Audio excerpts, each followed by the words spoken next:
नमस्कार। Prabhas action news network पर आप सभी का स्वागत है।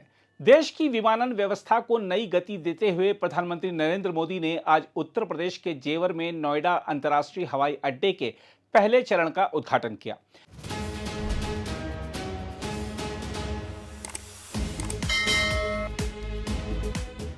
इस अवसर पर उत्तर प्रदेश के मुख्यमंत्री योगी आदित्यनाथ और राज्यपाल आनंदीबेन पटेल भी मौजूद रहीं। करीब 11,200 करोड़ रुपए की लागत से सार्वजनिक निजी भागीदारी मॉडल के तहत विकसित यह परियोजना राष्ट्रीय राजधानी क्षेत्र यानी एनसीआर की हवाई कनेक्टिविटी को नई ऊंचाई देने वाली मानी जा रही है। देखा जाए तो नोएडा अंतर्राष्ट्रीय हवाई अड्डा अब दिल्ली एनसीआर का दूसरा अंतर्राष्ट्रीय प्रवेश द्वार बन गया है, जो मौजूदा इंदिरा गांधी अंतर्राष्ट्रीय हवाई अड्डे के साथ मिलकर काम करेगा। वर्तमान में इंदिरा गांधी हवाई अड्डा क्षेत्र का अधिकतर हवाई यातायात संभालता है, लेकिन यात्रियों की तेजी से बढ़ती संख्या और सीमित स्लॉट के कारण वहां दबाव लगातार बढ़ रहा था। ऐसे में नया हवाई अड्डा इस बोझ को कम करने और यातायात को संतुलित तरीके से बांटने में अहम भूमिका निभाएगा। पहले चरण में यह हवाई अड्डा प्रतिवर्ष 1,20,00,000 यात्रियों को संभालने की क्षमता रखता है। भविष्य की योजनाओं के तहत इसकी क्षमता को बढ़ाकर 7 करोड़ यात्रियों तक ले जाने का लक्ष्य रखा गया है। यह विस्तार योजना सरकार की दीर्घकालिक सोच को दर्शाती है, जिससे आने वाले वर्षों में बढ़ती हवाई यात्रा की मांग को आसानी से पूरा किया जा सके। हम आपको बता दें कि तकनीकी दृष्टि से यह हवाई अड्डा अत्याधुनिक सुविधाओं से लैस है। यहाँ 3,900 मीटर लंबा रनवे बनाया गया है, जिस पर बड़े विमानों का संचालन संभव होगा। साथ ही आधुनिक नेविगेशन प्रणाली और प्रकाश व्यवस्था इसे हर मौसम में 24 घंटे संचालित करने में सक्षम बनाती है। इससे खराब मौसम में भी उड़ानों की विश्वसनीयता बनी रहेगी। यात्री सेवाओं के अलावा यह हवाई अड्डा कार्गो और लॉजिस्टिक्स के क्षेत्र में भी महत्वपूर्ण भूमिका निभाने जा रहा है। यहां बहु परिवहन कार्गो हब विकसित किया गया है, जिसमें एकीकृत कार्गो टर्मिनल और विशेष लॉजिस्टिक क्षेत्र शामिल हैं। शुरुआत में इसकी क्षमता 2.5 लाख मीट्रिक टन सालाना रखी गई है, जिसे भविष्य में बढ़ाकर 18 लाख मीट्रिक टन तक किया जाएगा। इससे उत्तर भारत में व्यापार और निर्यात को मजबूती मिलेगी। इसके अलावा हवाई अड्डे में 40 एकड़ में फैली मेंटेनेंस, मरम्मत और ओवरहॉल सुविधा भी विकसित की गई है। इससे विमानों की मरम्मत और रखरखाव देश में ही संभव होगा, जिससे एयरलाइनों का खर्च घटेगा और समय की बचत होगी। यह सुविधा भारत को विमानन सेवाओं के क्षेत्र में आत्मनिर्भर बनाने की दिशा में महत्वपूर्ण कदम है। पर्यावरण को ध्यान में रखते हुए इस परियोजना को टिकाऊ विकास के सिद्धांतों पर बनाया गया है। ऊर्जा दक्ष प्रणालियां और पर्यावरण अनुकूल उपाय अपनाए गए हैं, जिससे इसे शून्य उत्सर्जन की दिशा में ले जाया जा सके। यह देश के हरित बुनियादी ढांचे की दिशा में बढ़ते कदम को भी दर्शाता है। हवाई अड्डे की वास्तुकला में भारतीय संस्कृति की झलक देखने को मिलती है। इसके डिजाइन में घाट और हवेली जैसे पारंपरिक तत्वों से प्रेरणा ली गई है, जिससे यात्रियों को आधुनिकता के साथ भारतीय पहचान का अनुभव हो सके। इसके अलावा यमुना एक्सप्रेसवे के किनारे स्थित यह हवाई अड्डा सड़क, रेल, मेट्रो और अन्य परिवहन साधनों से जुड़ा होगा। इससे दिल्ली एनसीआर और आसपास के क्षेत्रों के यात्रियों को आसान पहुंच मिलेगी। खासकर पश्चिमी उत्तर प्रदेश और आसपास के जिलों के लिए यह हवाई अड्डा बेहद सुविधाजनक साबित होगा। विशेषज्ञों का मानना है कि दिल्ली एनसीआर जैसे घनी आबादी वाले क्षेत्र में एक से अधिक हवाई अड्डों का होना जरूरी था। इंदिरा गांधी हवाई अड्डे पर स्लॉट की कमी के कारण नई उड़ानों को शुरू करना मुश्किल हो गया था। ऐसे में नोएडा हवाई अड्डा एयरलाइनों को नई उड़ानें शुरू करने और यात्रियों को अधिक विकल्प देने का अवसर देगा। एयरलाइनों ने भी इस नए हवाई अड्डे में गहरी रुचि दिखाई है। कई कंपनियां यहां से अपनी सेवाएं शुरू करने की तैयारी में हैं। सस्ती विमान ईंधन दरें भी एयरलाइनों को आकर्षित कर सकती हैं, जिससे यहां से संचालन लागत कम होगी। कुल मिलाकर देखा जाए तो नोएडा अंतर्राष्ट्रीय हवाई अड्डे का पहला चरण भारत के विमानन क्षेत्र में एक बड़ा बदलाव लेकर आया है। यह न केवल कनेक्टिविटी बढ़ाएगा, बल्कि आर्थिक विकास, रोजगार सृजन और क्षेत्रीय संतुलन को भी मजबूती देगा। आने वाले समय में यह हवाई अड्डा देश को वैश्विक विमानन केंद्र बनाने की दिशा में महत्वपूर्ण भूमिका निभाएगा। बहरहाल, आइए देखते हैं प्रधानमंत्री ने उद्घाटन के दौरान अपने संबोधन में क्या बड़ी बातें कही हैं।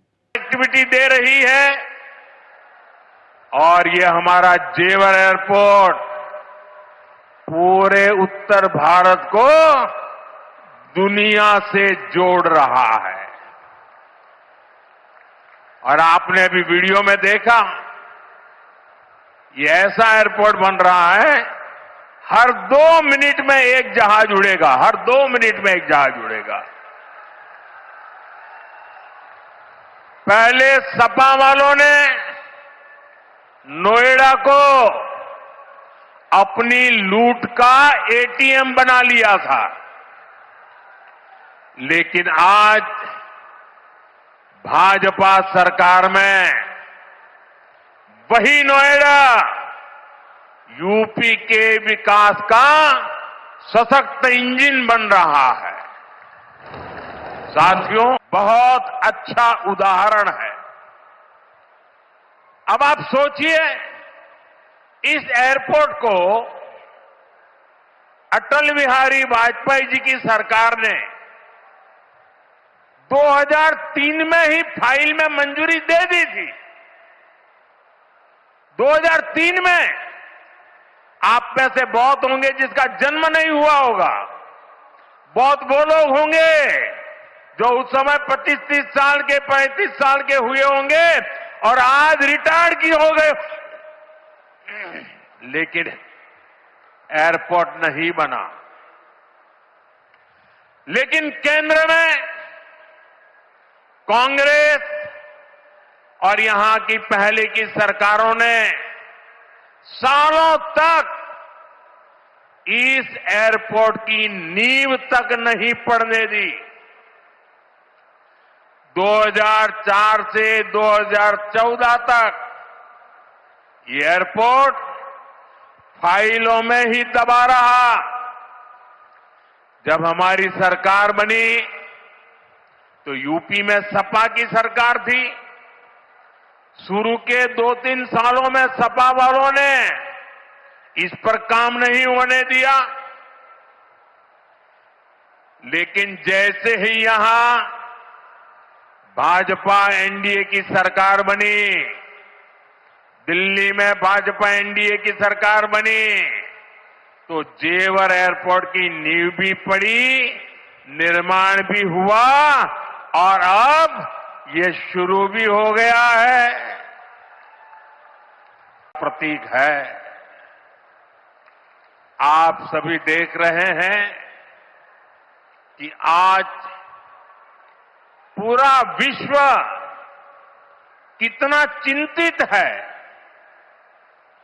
पश्चिम एशिया में 1 महीने से युद्ध चल रहा है।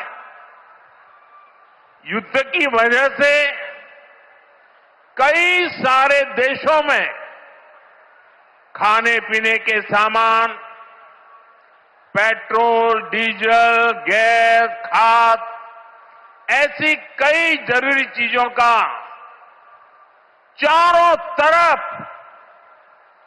संकट पैदा हो गया है। हर देश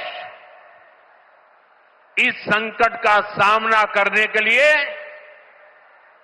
कुछ न कुछ कोशिश कर रहा है, प्रयास कर रहा है।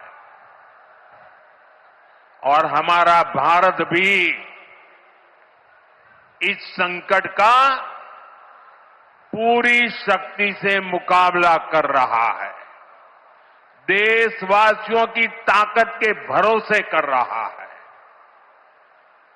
भारत तो बहुत बड़ी मात्रा में कच्चा तेल और गैस, ये जहां युद्ध चल रहा है ना, इस युद्ध से प्रभावित इलाके से मंगाता है।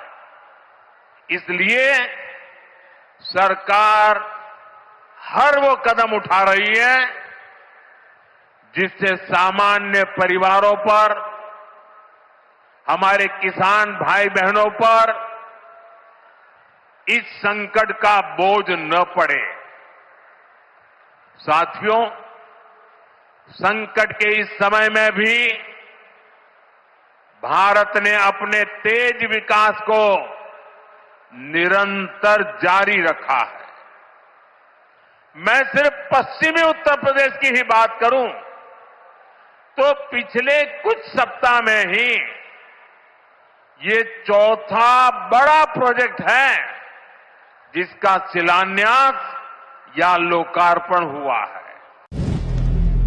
अगर आप भी लेना चाहते हैं देश दुनिया की तमाम जानकारी तो आज ही सब्सक्राइब करें हमारे चैनल को।